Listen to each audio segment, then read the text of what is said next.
What's going on, guys? It is I, some Joe Schmo, back here with another Expanse reaction to Season 4, Episode 7, titled A Shot in the Dark. Now, as we approach the second end here of the Season 4 of The Expanse. Now, I'm no stranger to questions being left unresolved, unanswered, so it's really no wonder that I'm going into this second half still with questions left unresolved and unanswered.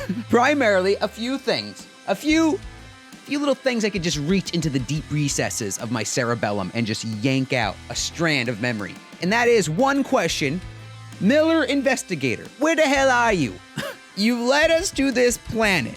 You led us to this Earth-like planet of Ilus. You told us to open up. Again, we listened to you. You told us to open up, take something out, use our hand of some sort as a tool to take out something, to do something, to perform a task for you, and then you just leave us high and dry. Sure, you followed through on your promise of no comatose, status afterwards, but still, you left us with a multitude of different types of planetary activity that would leave us pretty much worse off than being in a coma, which is dead. That kind of segues into my next question of just, as we are on this now, Ilus planet, and so many different types of phenomena are happening right now. Locusts, thunderstorms, large tidal waves.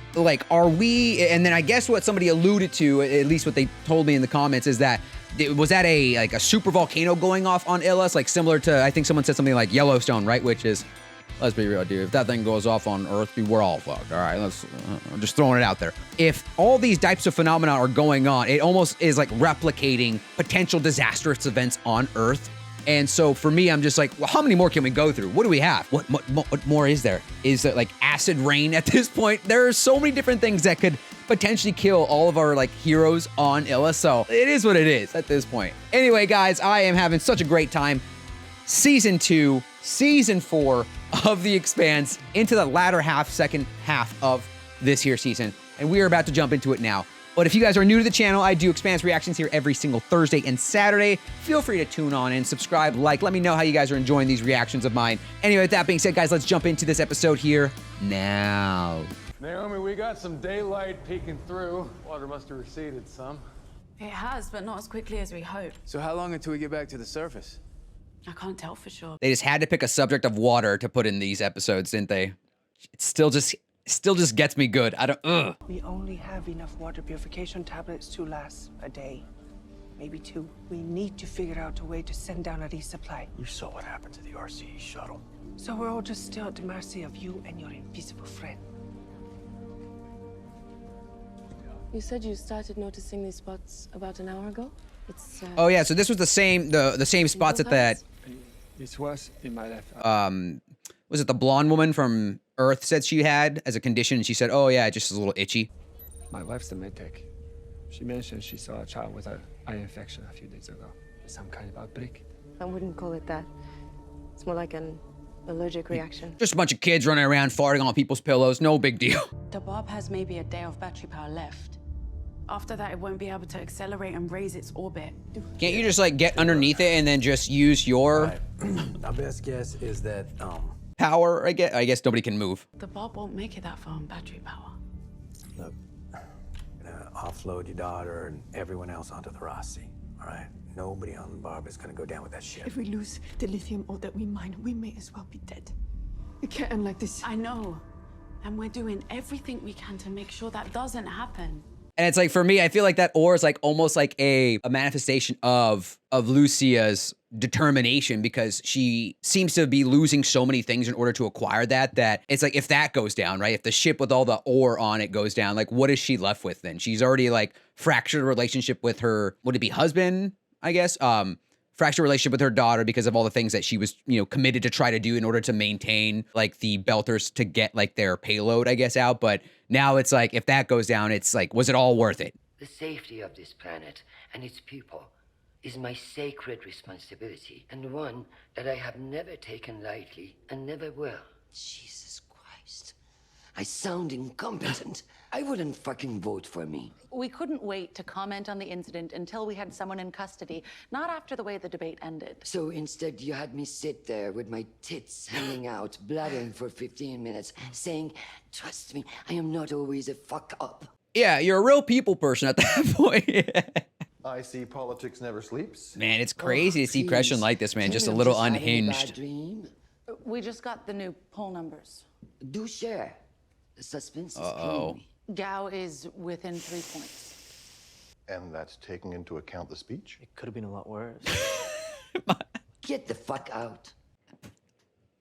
Perspective, man. My guys is coming in with that perspective that you need, Crescent, just to balance you a little. Our intel on the Inaros faction is limited. They've been linked to multiple acts of piracy, smuggling, and extortion in the belt, but nothing on the scale of Black Sky and Golden Bough. A public operation this large doesn't exactly fit the faction's profile. How certain are we that the OPA information is valid? We have high confidence in ourselves. Yeah, I'm wondering if this whole thing is like... is looking to make a name for himself. Is like a distraction from something else. Because I feel like Marcos isn't the type of... I mean, at least from the 2-3 episodes that I've had to interact with him, I don't feel like Marcos is the type of guy who would just so publicly be like, oh, here's what we're doing, or we made this declaration of like terrorism against you or a terrorist act against you. This was taken days ago aboard the Pazuza, a belter freighter out of Palace Station. With the cooperation of the governor of Ceres, we renditioned a known associate of Marco to a black site to confirm the ID. Is Marco still aboard the freighter? We've been monitoring the ship's flight path. It hasn't made any stops and no other ships have docked with it. Whoever got on hasn't gotten off. What are our options? The UNN Raskolnikov is the closest battleship in the freighter's AO. On your order, the Raskolnikov can destroy the freighter with a missile strike in a matter of minutes. Better be another option. A tactical marine strike. The Raskolnikov will fire a precision railgun shot in order to take out the ship's drive. Okay. Then a marine insertion team and a breaching pod will board and take the ship. Collateral damage will be low, but our own risk of casualties still exists. Yeah, right. There's no way Homeboy's still on that ship, though. Let's be honest. There's no way. We could make an example out of him for any other belters looking to prey upon the colony ships at the blockade. I want both strike options on the table. I don't know, man. Like, Crescent's like kind of like feeling a little bit like season 1 Crescent, because the way she's talking about like, in a nutshell, pretty much like interrogating this terrorist. It reminds me of the belter from season 1, the lanky guy who they put in the tank or whatever, and she was like interrogating him and like pretty much like torturing him to get information. It's almost, it feels like there are some parallels there in her character. Mr. Holden, good, you're both here. I have Uh-oh, here we go. Seems to be contagious. Yeah, speaking of contagious, yeah, right? I've examined nearly everyone here. We are all infected. Single-cell microorganisms native to this planet are making a home in our eyes. But human bodies are water and high-energy molecules. None of their natural competitors are in us. So our vitreous fluid is a new environment that they are quite... Yo, this is bananas. They're eating away at our eyes. Yes, they probably will end up eating away at our eyes. So comforting. He's clear. He's clear, baby. So how long? It's that proto protection layer. They already are. Maybe again. Shit. That's all? Why is it suddenly happening now? Well, these things like salt water. That flood probably acted like a great big exposure event. Also, we're all living in each other's pockets, so everything is going to spread more easily. Yeah, he doesn't have anything. You don't seem to be infected. Woo! Everyone's infected. That's right, baby. Does this maybe have something to do with your alien ghost friend? It couldn't. It's only a transmission in my head. I need a blood sample from you. Curing this is our main priority now. All of our safety. That's like the last thing you need to in such a close proximity. You're already dealing with a catastrophe outside, and now there's a catastrophe inside that has a chance of spreading and losing your vision in like a day. Great. I thought I'd be doing stuff like this in university sims, not for real in orbit. Trust me, this is a better education than any university could give you. Yeah, at this point, it's just like field experience. You sound like my mother. She's right. For what it's worth, my mother hates herself for what she did. I don't believe she ever wanted to hurt anyone. She was just trying to protect your family and your home. I know the feeling of wanting to run away. Every day is harder than the next. What did you do? I ran and regretted it ever since. Your mother's been caring for you even since before you were born. She wants you to go and chase your dreams. That's all any mother ever This is a wants. really badass scene. But she's scared that you'll make a mistake. Do something you'll regret. She won't be able to protect you. Damn, dude. It's like this whole projection of Naomi, probably what she would want to tell her kid if that was her in the situation. Because obviously the parallels with Naomi and Lucia's having a daughter, and how Naomi had a kid and Lucia was there for her daughter, did everything she could to try to give her a proper upbringing. And even though she's strict on her with like school or going to universities and whatnot, she's doing everything from an act of love, versus Naomi, who lost her child at such an early age and has never really been able to provide that kind of like motherly advice or role in her child's life. So it's like giving her an opportunity to be able to kind of show or express that type of emotion to someone else's daughter that she sees a kind of like a lot of parallels in as well. Not everybody got the plague. Not everybody talks to an alien. You're being given knowledge and answers that humans have only dreamt about.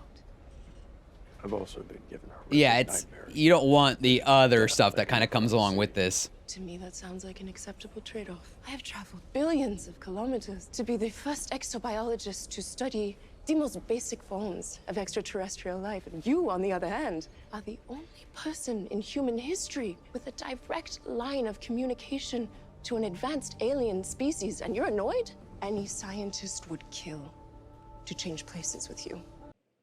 I hope that's not a foreshadowing here. Got maybe a day before everyone goes blind.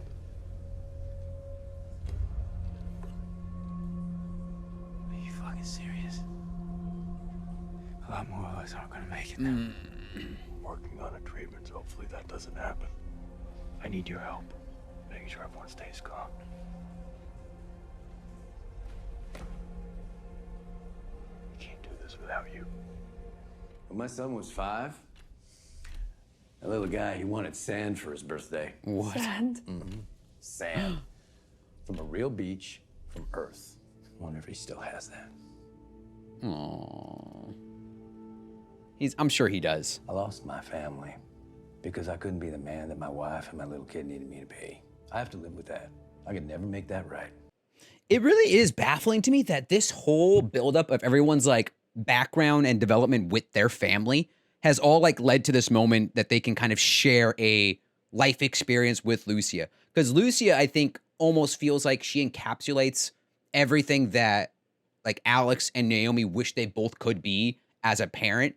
And because she's kind of going through a bad situation with her kid now, Lucia, you have now the experience from both Naomi then and Alex in the sense of how they let down their kids. So they're almost using their experiences and how they've lived to pretty much like validate like Lucia in the sense of like, yo, you messed up one time, you're fine. Your kid's always gonna love you. Your kid's always gonna be there for you, and you've done so much for your kid up until this point. So just like, keep on keeping on, keep on rocking, Lucia. We want to connect the Rossi to the Barb, so the Rossi can pull the ship higher up into orbit.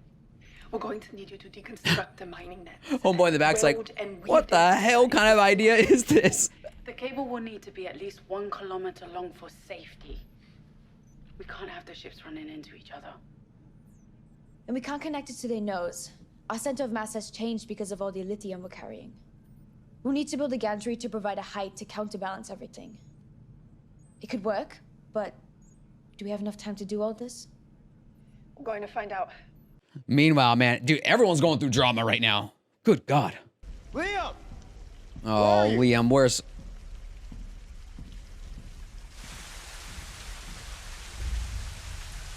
Liam? Liam! What the hell? Liam! Oh.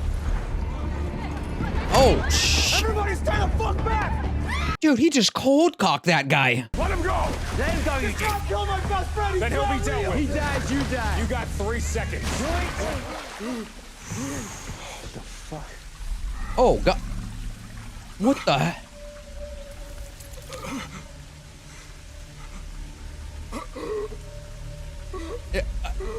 Yo, you...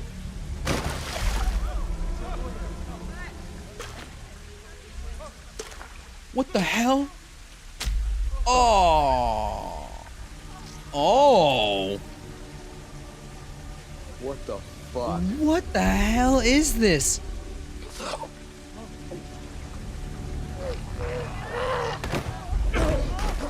No, don't touch him. Jesus. Where are they coming from? No, fuck that, dude. Where the hell did these slugs come from? Was it activated by this ship then, or have they been dormant in the ship the entire time? Send in your Marines, General. Yes, ma'am.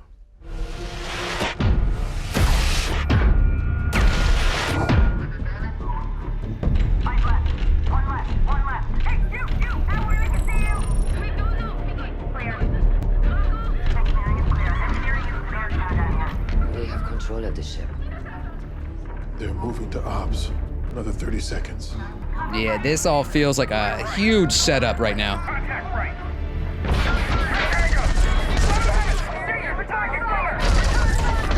Oh, shit.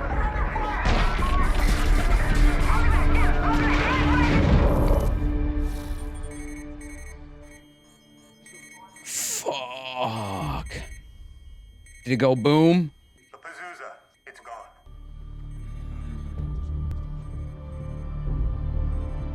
This is just not Crescen's year, man. Her political year is just, it's done.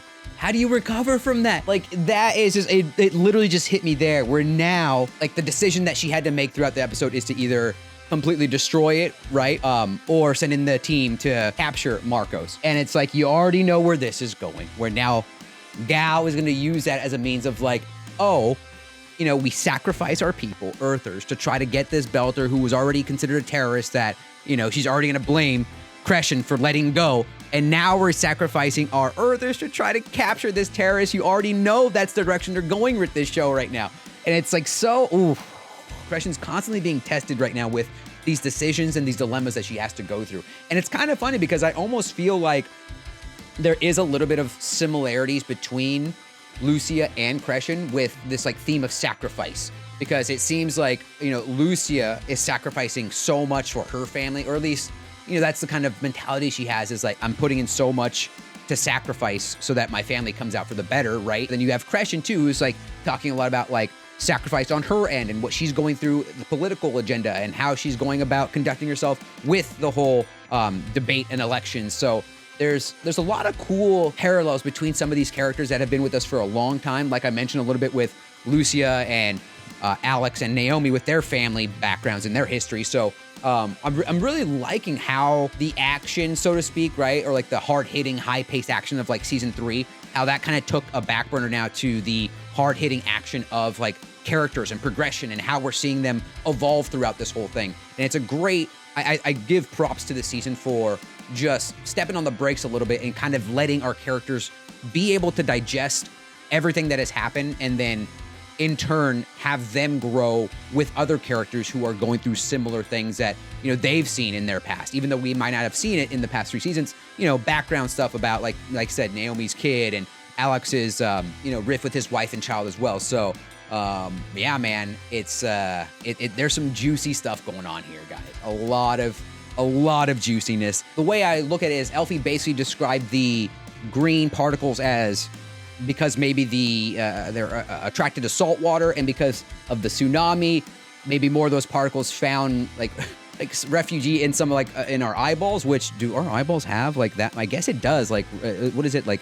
I was gonna say sodium, but what is it like? Alicine, something sign in our eyes that like cause saltiness. I gotta stop talking about medical shit. But now they're saying, so maybe is it like a byproduct of now like the secretion maybe from the slugs at this point? Were those slugs like were they evolved from the planet, or were they something that was on the ship the entire time? Were these slugs the thing responsible for killing then the original creators? I don't know, man. Anyway, guys, at the end of the day, what more can I say? I'm still just some Joe Schmo sitting here reacting and watching The Expanse. And boy, oh boy, until next week, y'all. Peace.